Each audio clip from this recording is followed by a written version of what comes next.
Hello दोस्तों, नमस्कार। आज हम लोग पढ़ेंगे बाल विकास। हमने इसकी एक वीडियो डाल रखी है और इसमें जितने सवाल हैं वो सारे सवाल किसी न किसी एग्ज़ाम में आए हुए हैं। टेट हो, सी टेट हो, एम पी टेट हो, बी टेट हो, जितने भी टेट के एग्ज़ाम में, सुपर टेट के एग्ज़ाम में, सब में आए हुए हैं। देखिए, आज हम पढ़ेंगे 56 से लेके आगे तक का। सवाल नंबर पहला है कि मानव जाति में वे कौन से व्यक्तिक विभिन्नता के निर्धारण तत्व होते हैं जो मानव जाति की विविधता को बताते हैं। तो होता है आनुवंशिकता व पर्यावरण की अंतर क्रिया होती है, यह बताती है मानव जाति के निर्धारण के तत्व को। ठीक है, आगे देखते हैं सवाल नंबर, इसका ऑप्शन नंबर सी सही है। 57 संक्षिप्त रूप PSRN जो कि विकास से संबंधित है, व्याख्या कीजिए। यह क्या व्याख्या करता है? वह करता है कि समस्या हल, तार्किकता व आंकिक क्षमता को बताता है। इसका अंग्रेजी में पूरा नाम होता है कि problem solving, reasoning and numeracy. ठीक है, ऑप्शन नंबर ए सही है इसका। हम 58 सवाल देखते हैं। वाइगोस्की ने बाल विकास के बारे में कहा कि यह सामाजिक अंतःक्रियाओं के कारण होता है। जो बालक का विकास होता है कैसे होता है, वाइगोस्की ने कहा था, और यह होता है कि बच्चा जब समाज में आएगा, सामाजिक अंतःक्रिया के कारण उसका विकास होता है। अर्थात ऑप्शन नंबर बी सही है, यह वाइगोस्की ने कहा था। सवाल नंबर 59 देखिए, गार्डनर ने 7 बुद्धि का अधिमान निर्धारित किया, इनमें से कौन सा नहीं है? इसमें नहीं पूछा है, तो वह भावात्मक बुद्धि का ये नहीं है, भावनात्मक बुद्धि इसमें नहीं है। अर्थात ऑप्शन नंबर बी सही हो जाएगा। उस बुद्धि के अंदर कौन कौन सी बुद्धि थी? तो आपकी स्थान संबंधी बुद्धि थी और अंतर्वैयक्तिक बुद्धि थी, भाषात्मक बुद्धि थी, लेकिन यह भावात्मक बुद्धि नहीं थी। ऑप्शन नंबर बी सही है। देखिए, बुद्धि के संबंध में सही कथन क्या है? सही कथन क्या है? तो समस्या समायोजन करने की क्षमता का नाम बुद्धि है, बिल्कुल सही है। सीखने की क्षमता का नाम बुद्धि, ये भी सही है। संक्षिप्त तार्किक की क्षमता का नाम बुद्धि है, अर्थात डी सही है। चारों के चारों ऑप्शन हमारे तीनों सही हैं, अर्थात ऑप्शन नंबर डी सही है। सवाल नंबर 61, घटना और वस्तुओं के बारे में एक बच्चा तार्किक रूप से सोच सकता है कि पियाजे के चरणों के संबंध में सही कथन क्या है? वह कथन है कि मूर्त संचालन प्रक्रिया, अर्थात जो बच्चा है किसी घटना को या किसी वस्तु को देख के उसके बारे में क्या कर रहा है, सोच रहा है, तर्क लगा रहा है, तो वह बच्चा मूर्त संचालन क्रिया कर रहा है। कौन सा? मूर्त। अर्थात ऑप्शन नंबर सी सही है, यह पियाजे कहता है, इसी को ध्यान देना। हम आगे बढ़ते हैं। देखिए, सहयोगात्मक रणनीति क्या होती है कि सहयोगात्मक रणनीति की किस श्रेणी में महिलाएं निम्न में से संबंधित नहीं होती हैं? संबंधित नहीं होती हैं, तो वह होती है प्रतिरोध। प्रतिरोध में महिला संबंधित नहीं होती हैं, ऑप्शन नंबर बी सही है। देखिए, व्यक्तिक विभिन्नता के मिलन के संबंध में एक अध्यापक की भूमिका होनी चाहिए। कैसी होनी चाहिए भूमिका? देखिए, व्यक्तियों के दृष्टिकोण, अभिरुचि और योग्यता को जानने का प्रयास करें, बिल्कुल सही है, होनी चाहिए। व्यक्ति आधारित पाठ्यक्रमों को उनकी आवश्यकता के अनुसार समझने की कोशिश, ये भी सही है, अर्थात ऑप्शन नंबर सी सही है, और तो दोनों सही है। जो अध्यापक होता है, एक अध्यापक होता है, उसका काम क्या होता है? उसका कर्तव्य होता है कि वह बच्चे की अभिरुचि को, उनकी योग्यता को क्या करे, जाने।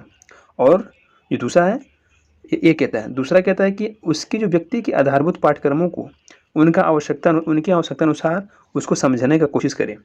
ऑप्शन, अर्थात ऑप्शन नंबर सी सही है, ये और तो दोनों सही है, ये एक टीचर का कर्तव्य बनता है।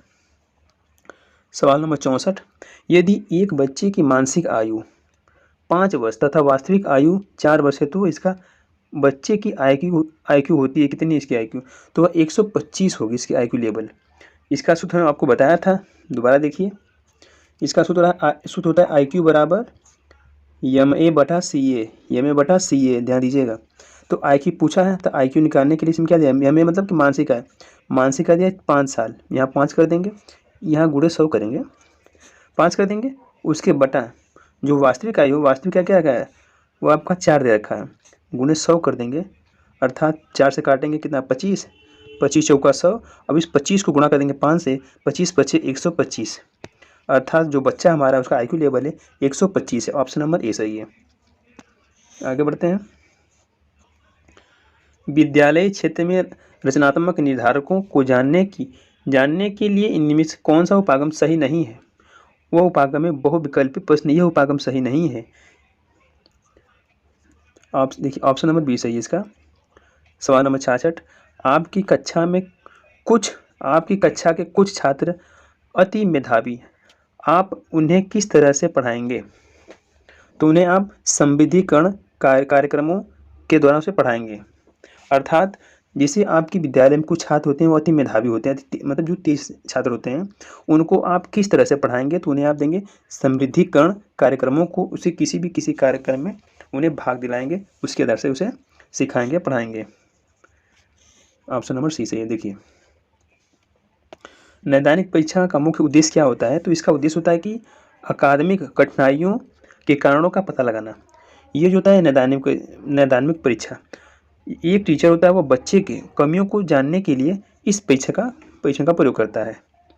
ऑप्शन नंबर सी सही है। देखिए सवाल नंबर 68, मनोविज्ञान शिक्षा का आधारभूत विज्ञान है, किसने कहा था? तो स्किनर ने कहा था कि जो मनोविज्ञान है वो शिक्षा का आधारभूत विज्ञान है। ऑप्शन नंबर बी सही है। आधुनिक मनोविज्ञान का अर्थ क्या होता है? तो इसका अर्थ होता है कि व्यवहार का अध्ययन। Option number D. हिंदी अक्षरों को बालक किस आयु में पहचानने लगते हैं? तो वह होता है 5 वर्ष की आयु में बच्चे हिंदी अक्षर को पहचानने शुरू कर देते हैं। ऑप्शन नंबर सी सही है। बुद्धि लब्धि मापन के जन्मदाता कौन है? तो वह टरमैन है। ये इन्होंने सबसे पहले आईक्यू को इन्होंने बताया था कि आईक्यू इन्होंने इसका प्रतिपादन किया था। एलेक्सिया क्या है? एलेक्सिया पढ़ने की अक्षमता है, एक बीमारी होती है। एलेक्सिया नामक एक रोग होता है जो बालक को पढ़ने में कठिनाइयों का पता लगाता है। 73वां सवाल, शिक्षा मनोविज्ञान की उत्पत्ति का वर्ष कौन सा माना जाता है? तो वह माना जाता है 1900 से, अर्थात ऑप्शन नंबर डी। परमापीकृत परीक्षण क्यों कराए जाते हैं? क्योंकि प्रतिभाशाली बालकों की पहचान करने के लिए, अर्थात ऑप्शन नंबर बी सही है। पियाजे की औपचारिक संक्रियात्मक अवस्था बालक की किस आयु अवधि तक मानी जाती है? तो वह मानी जाती है 11 से 15 वर्ष तक मानी जाती है, अर्थात ऑप्शन नंबर डी सही है पियाजे के अनुसार। जड़ बुद्धि वाले बालक का IQ कितना होता है? तो ये आपका 71 से कम होता है, जो बिल्कुल जड़ वाला है, अर्थात ऑप्शन नंबर डी सही है। गर्भ में बालक को विकसित होने में कितने दिन लगते हैं? तो 280, अर्थात ऑप्शन नंबर बी 280 दिन। नवजात शिशु का भार होता है 7 पाउंड, ऑप्शन नंबर बी।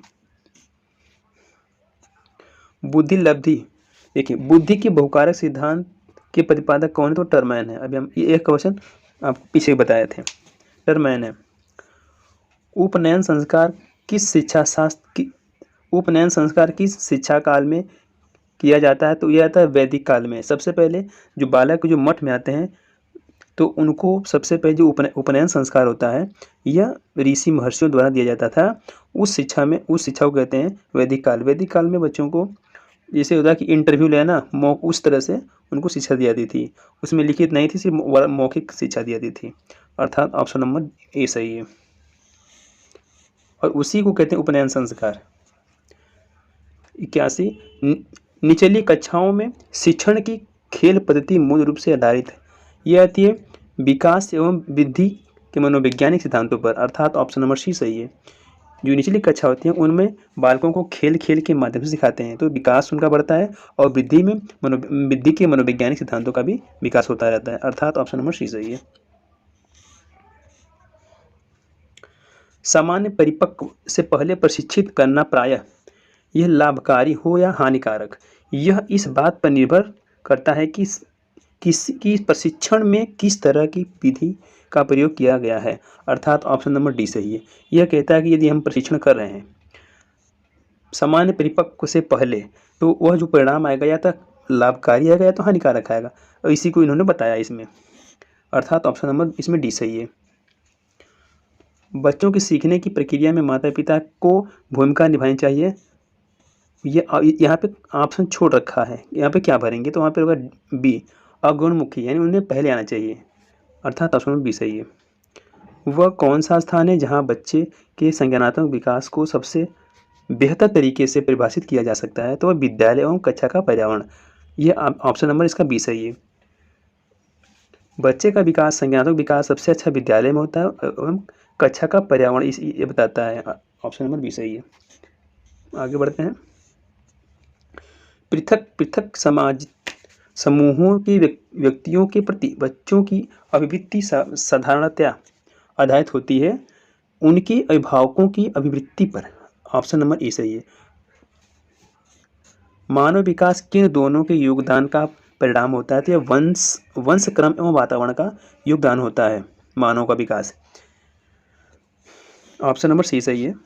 आगे बढ़ते हैं। देखिए, प्राथमिक विद्यालयों के बालकों के लिए निम्न में से किसे बेहतर मानते हैं? यह स्वयं के द्वारा किया गया अनुभव, इसे हम सबसे बेटर मानते हैं। जो कोई बच्चा हो, प्राथमिक विद्यालय का बच्चा हो, वह उसे हम कब बेहतर मानेंगे कि जब उसे हम बेहतर तब मानेंगे जब वो अपना काम स्वयं करे, स्वयं के अनुसार करे। ठीक है, ऑप्शन नंबर सी सही है। विद्यार्थियों के अच्छे मानसिक स्वास्थ्य की बनाए रखने के लिए निम्न में से कौन सा तरीका अधिक महत्वपूर्ण है? तो अध्यापक की भूमिका एवं विद्यालय वातावरण की भूमिका सबसे महत्वपूर्ण होती है, अर्थात ऑप्शन नंबर डी सही है। निम्नलिखित में से कौन सा बच्चे की सामाजिक मनोवैज्ञानिक आवश्यकताओं के साथ संबंध नहीं है? इसमें नहीं पूछा है। तो वह शरीर से अपशिष्ट पदार्थों का नियमित रूप से व्यवहार निकलना, यह बिल्कुल सही नहीं है। यही इसका पूछा है, कौन सा नहीं है? तो यही नहीं है, अर्थात ऑप्शन नंबर सी। विद्यार्थियों को विद्यालय में खेलना क्यों उचित है? इसका यह सहयोग एवं शारीरिक संतुलन का विकास करेगा, इसलिए आवश्यक है। अर्थात ऑप्शन नंबर डी सही है। विद्यार्थियों को विद्यालय में खेलना इसलिए उचित है, वह उनका सहयोग करता है और उनके शारीरिक विकास के संतुलन को बनाए रखता है, अर्थात ऑप्शन नंबर डी सही है। जिस प्रक्रिया में व्यक्ति दूसरों के व्यवहार को देखकर सीखता है, न कि प्रत्यक्ष अनुभव से को क्या कहा जाता है? तो उसको कहेंगे सामाजिक अधिगम। समझो चीज को। जिस प्रक्रिया में व्यक्ति एक दूसरे को देख के उसके व्यवहार सीखता है, तो उसे कहते हैं सामाजिक अधिगम। ऑप्शन नंबर ए सही है। निम्न में से कौन सा बुद्धिमान बच्चे का लक्षण नहीं है? वह जो लंबे निबंधों को बहुत जल्दी रटने की क्षमता रखता है, यह सही नहीं है, अर्थात ऑप्शन नंबर ए। बच्चे दुनिया के बारे में अपनी समझ का सृजन करते हैं, इसका श्रेय जाता है किसको? पियाजे को। पियाजे कहता है कि जो बच्चे होते हैं दुनिया के बारे में अपनी समझ को सृजन करते हैं, समझ का सृजन करते हैं, यह कहा था पियाजे ने, अर्थात ऑप्शन नंबर ए सही है। परिवार एक साधन है अनौपचारिक शिक्षा का, अर्थात ऑप्शन नंबर ए सही है। एक शिक्षक विद्यार्थियों में सामाजिक मूल्यों को विकसित कर सकता है, आदर्श रूप से बर्ताव करे। जो शिक्षक होता है वो आदर्श रूप से यदि बर्ताव कर रहा है तो वह एक विकसित मूल्यों सामाजिक मूल्यों का विकास कर रहा है। सवाल नंबर 96। कृतिका अक्सर घर में ज़्यादा बात नहीं करती, लेकिन विद्यालय में वह काफ़ी बात करती है। यह दर्शाता है कि उसके विचारों को विद्यालय में मान्यता मिलती है, अर्थात ऑप्शन नंबर डी। वह घर पे बात नहीं ज़्यादा करती है और विद्यालय में ज़्यादा बात करती है, अर्थात जो उसके जो विचार होते हैं उसको विद्यालय में अच्छे मतलब ज़्यादा लोग पसंद करते हैं और घर पे कोई नहीं पसंद करता है। ऑप्शन नंबर डी सही है। देखिए, एक प्रमाणीकृत पठन परीक्षण लेने के लिए पाँचवीं कक्षा को प्रस्तुत करने में शिक्षक को अधिकाधिक परामर्श दिया जाता है कि उसे क्या क्या परामर्श दिया जाता है कि वे क्या करें कि परीक्षण में आने वाले समान प्रकार के प्रश्नों के उत्तर देने के लिए छात्रों को अभ्यास कराना, अर्थात ऑप्शन नंबर डी सही है। आगे बढ़ते हैं। देखिए, कौन सा सिद्धांत व्यक्त करता है कि मानव मस्तिष्क एवं बर्फ की बड़ी चट्टान के समान है, जो कि अधिकांशतः छिपी रहती है एवं उसमें चेतन के 3 स्तर होते हैं। यह मनोविश्लेषणात्मक सिद्धांत, अर्थात ऑप्शन नंबर सी। यह मनोविश्लेषणात्मक सिद्धांत यह होता है, यह बताता है कि जो एक बर्फ का चट्टान होता है समुद्र में, इसमें से एक बट्टा जो 10 होता है, अर्थात 1 भाग दिखता है और 10 भाग नहीं दिखता है, इसी को बताता है। जो छिपी हुई होती है आकांक्षाएं, ये छिपी हुई होती है, तो मनोविश्लेषणात्मक सिद्धांत होता है। सवाल नंबर 99। मन का मानचित्र संबंधित है किससे? मन की क्रियाशीलता पर अनुसंधान से। Option number D.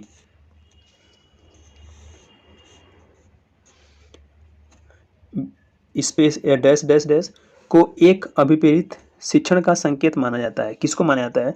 तो विद्यार्थी द्वारा प्रश्न पूछना, ये इसका ऑप्शन नंबर सी है कि विद्यार्थी द्वारा प्रश्न पूछना यह बताता है कि अभिप्रेरित शिक्षण का संकेत माना जाता है। ऑप्शन नंबर सी।